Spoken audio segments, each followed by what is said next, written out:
നമസ്കാരം. ഗവർണർ ആരിഫ് മുഹമ്മദ് ഖാന്റെ ഗവർണർ സ്ഥാനം ഇനി പത്മജ വേണുഗോപാൽ അലങ്കരിച്ചേക്കും.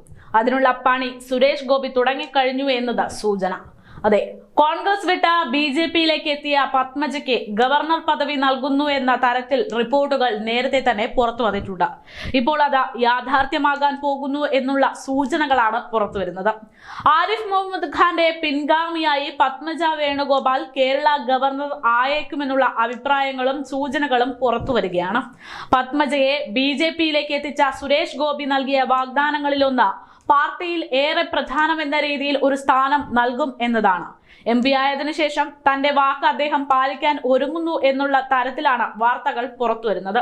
ഈ സെപ്റ്റംബറിൽ ഗവർണർ ആരിഫ് മുഹമ്മദ് ഖാന്റെ ഗവർണർ പദവിയുടെ കാലാവധി അവസാനിക്കുമെന്നതിനാൽ ഗവർണർ പദവി നൽകാൻ പ്രത്യേകിച്ച് തടസ്സമൊന്നും ഉണ്ടാകില്ല എന്ന് ചുരുക്കം. ജനിച്ചു വളർന്ന പാർട്ടി തന്നെ അടിച്ചമർത്തുന്നു എന്ന് തിരിച്ചറിഞ്ഞതിലൂടെയാണ് പാർട്ടി വിട്ട പത്മജ BJP-യിലേക്ക് എത്തുന്നത്. പത്മജ അങ്ങനെ പാർട്ടി വിട്ടു വന്ന ഒരാളാണ് എന്നതിനാലും അതിന് സഹായിച്ചത് സുരേഷ് ഗോപി ആണെന്നതിനാലും അതോടൊപ്പം BJP-യെ തകർക്കാൻ മുരളിയോളം വലിയൊരാളില്ലെന്ന് കരുതിയിരുന്ന സ്ഥലത്ത്, അതായത് തൃശൂരിൽ മുരളിയെ തോൽപ്പിച്ചുകൊണ്ട്, പത്മജയുടെ സഹോദരൻ മുരളിയെ തോൽപ്പിച്ചുകൊണ്ട് ബഹുഭൂരിപക്ഷത്തിന്റെ മികവോട് കൂടിയിട്ടുള്ള ഒരു ജയമായിരുന്നു സുരേഷ് ഗോപി നേടിയെടുത്തത്.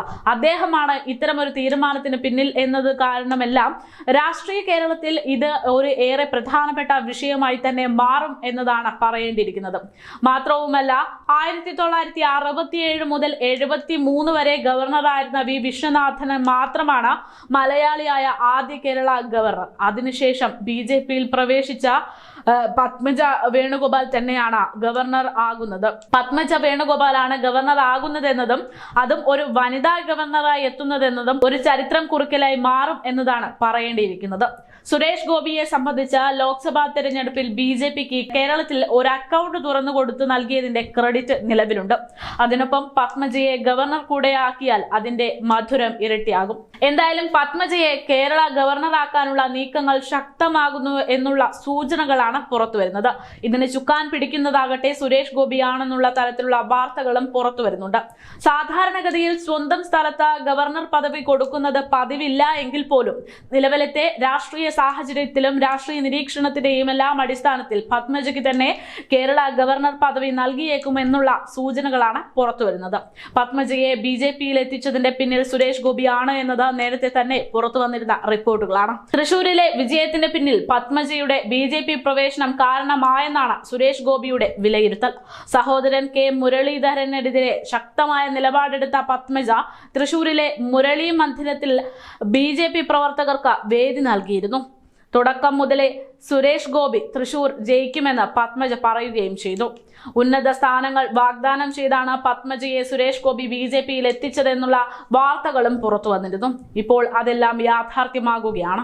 ഗവർണർ സ്ഥാനം പത്മജയ്ക്ക് ലഭിക്കുമെന്നുള്ള അഭ്യൂഹങ്ങൾ നേരത്തെ തന്നെ പ്രചരിച്ചിരുന്നുവെങ്കിലും എവിടെയാണ് എന്നതിൽ കൃത്യമായിട്ടുള്ള അറിവുകൾ യാതൊന്നും ഉണ്ടായിരുന്നില്ല.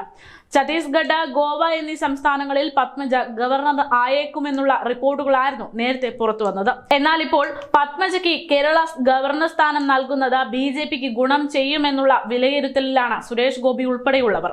നിയമസഭയിൽ അക്കൗണ്ട് തുറക്കാനും ഇതിലൂടെ സാധിക്കുമെന്നാണ് ഇവരെല്ലാം കണക്കുകൂട്ടുന്നത്. തൃശൂരിൽ ജയിച്ചതോടെ കേരളത്തിലെ BJP-യുടെ അവസാന വാക്കായി സുരേഷ് ഗോപി മാറുകയും ചെയ്യുകയാണ്. കേരളത്തിൽ BJP വളരുന്നു എന്ന കണക്കുകളാണ് ലോക്സഭാ ഫലം വ്യക്തമാക്കുന്നത്. 11 നിയമസഭാ മണ്ഡലങ്ങളിൽ BJP ഒന്നാമതെത്തിയിരിക്കുന്നു.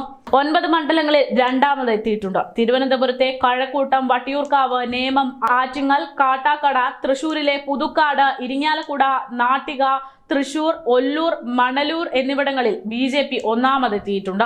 തിരുവനന്തപുരം, നെയ്യാറ്റിൻകര, കോവളം, കായംകുളം, ഹരിപ്പാട്, പാലക്കാട്, കാസർഗോഡ്, മഞ്ചേശ്വരം, വർക്കല എന്നിവിടങ്ങളിൽ രണ്ടാം സ്ഥാനത്താണ് BJP-യുടെ സ്ഥാനം. ഈ സാഹചര്യത്തിൽ പത്മജയെ കേരള ഗവർണർ സ്ഥാനത്ത് എത്തിക്കുന്നത് BJP-യുടെ സാധ്യതകൾ വർദ്ധിപ്പിച്ചേക്കും. BJP-യിലേക്ക് എത്തിയതിനു ശേഷം മാസങ്ങൾക്കുള്ളിൽ തന്നെ തനിക്ക് ഉന്നത പദവി ലഭിച്ചു എന്ന് പറയുമ്പോൾ പത്മജയെ സംബന്ധിച്ചും അത് ഒരു ഇരട്ടി മധുരം തന്നെയാണ്. എന്തായാലും പത്മജ കേരള ഗവർണർ ആയേക്കും എന്നുള്ള തരത്തിലുള്ള റിപ്പോർട്ടുകളാണ് പുറത്തു വരുന്നത്. ഇതുമായി ബന്ധപ്പെട്ടുള്ള നടപടികൾ ഉടൻ ഉണ്ടാകുമെന്നാണ് വിലയിരുത്തൽ.